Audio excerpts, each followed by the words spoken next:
C'est pas ce que je voulais devenir photographe, mais j'ai commencé à étudier en médecine et je voulais me sauver en 49 de la Hongrie. Ils nous ont attrapés à la frontière et j'étais emprisonné et après 5 mois de prison, je ne pouvais pas retourner aux études. J'ai commencé à travailler à la construction des métros, de toutes sortes de choses. Et c'est là que j'ai commencé à m'intéresser à la photographie, aux images visuelles en général. Alors, c'était un peu par hasard que je suis devenu photographe. Ben, je pense que parce que, comme beaucoup de photographes, j'avais pas le talent au dessin. J'ai dessiné assez bien, mais pas assez, j'étais pas assez,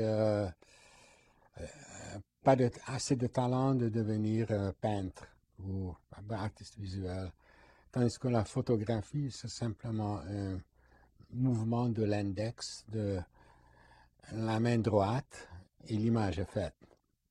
Ben, j'exagère un peu, mais c'est plus facile point de vue technique. Il faut avoir quand même l'œil, le cœur et le cerveau de créer une image, surtout le cœur.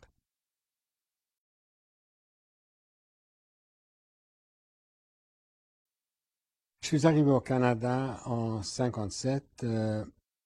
Nous nous sommes installés à Québec, parce que mon père parle français. Et j'ai acheté un appareil russe, un Zorki, qui était une copie du Leica 3F. Et j'ai commencé à photographier simplement des choses que j'ai vues au Québec, des rues, des enfants qui jouent dans les rues. Et j'avais vraiment pas d'entraînement en photographie. J'ai photographié quoi, à peu près 4 ans en tant qu'amateur à Budapest avant mon départ. Et c'est à Québec que j'ai rencontré un photographe nommé François Lafortune qui m'avait montré certains trucs de la photographie. Et ben, j'ai appris comme ça. Et en 59, je me suis déménagé à Montréal parce que j'ai trouvé un emploi au gouvernement à l'Office du film du Québec comme technicien de chambre noire. Mais après quelques mois, je suis devenu photographe. Et c'est sur le job que j'ai appris les techniques de la photographie, de travailler avec différents appareils, de différentes pellicules, couleurs, noir et blanc, surtout noir et blanc.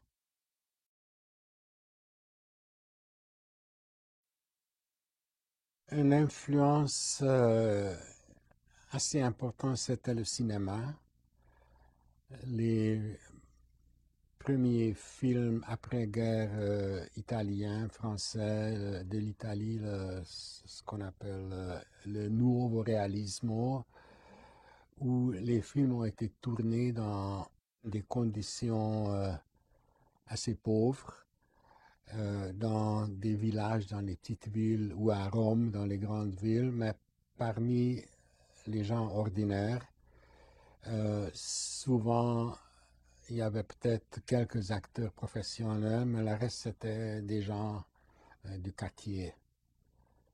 Et une autre influence, c'était certains romans, par exemple des romans russes de Dostoïevski, Tolstoï, encore des romans qui se passent parmi du monde ordinaire.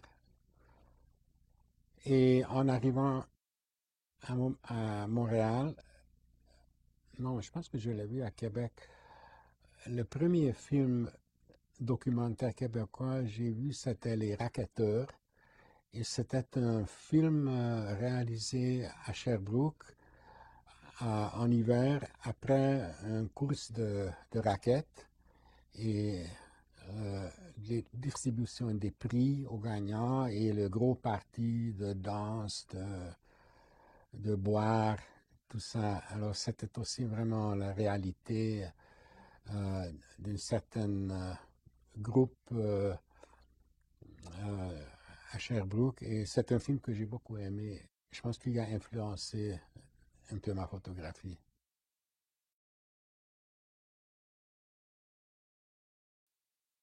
Mon premier projet vraiment sérieux que j'ai réalisé dans Charlevoix en 1970, à l'origine, à l'Office du film du Québec, j'ai fait beaucoup de voyages dans les régions rurales et j'ai commencé à m'intéresser aux gens de ces régions, leur vie, ce qu'ils portent, les intérieurs, les maisons.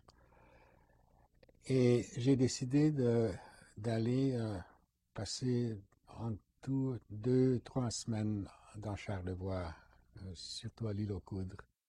Et le prochain projet, c'était dans la Beauce, euh, où c'était une région rurale aussi, mais déjà avec beaucoup d'industries installées.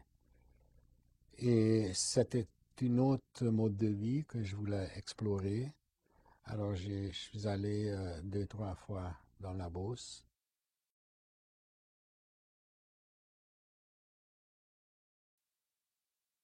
Ben, en général, les résultats de mes projets, ça se présentait comme, je sais pas, à Montréal, la rue Sainte-Catherine, parce que j'ai passé souvent sur la rue Sainte-Catherine. Et j'ai commencé à voir cette architecture commerciale des enseignes. Alors j'ai commencé à m'intéresser et j'ai fait ce projet pendant 2 ans. J'ai exposé à peu près 150 photos 4 par 5.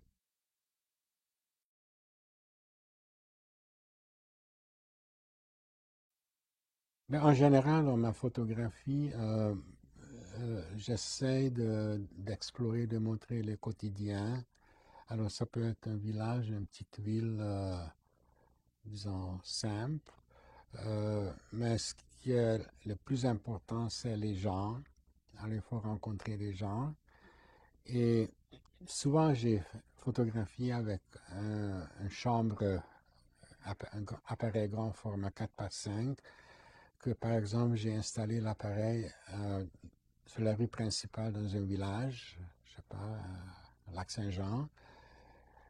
Et avec l'appareil grand format, avec le tissu noir au-dessus de ma tête, c'est les gens qui m'ont approché, qui m'ont commencé à parler. Alors, j'avais même pas besoin de chercher euh,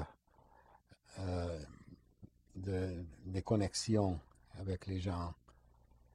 Et après, ben, ils m'ont demandé la personne qui habitait dans cette maison que j'étais en train de photographier. On a commencé à jaser et je sais pas, je leur ai demandé si je peux voir l'intérieur ou encore ils m'ont demandé est-ce que j'aimerais voir l'intérieur de la maison. Alors j'ai entré et ça tirait toujours comme ça. Et après, c'était toujours important pour moi que les photos retournent dans la communauté. Alors, j'ai envoyé les photos où j'ai retourné souvent quelques semaines ou 2, 3 mois plus tard avec des photos.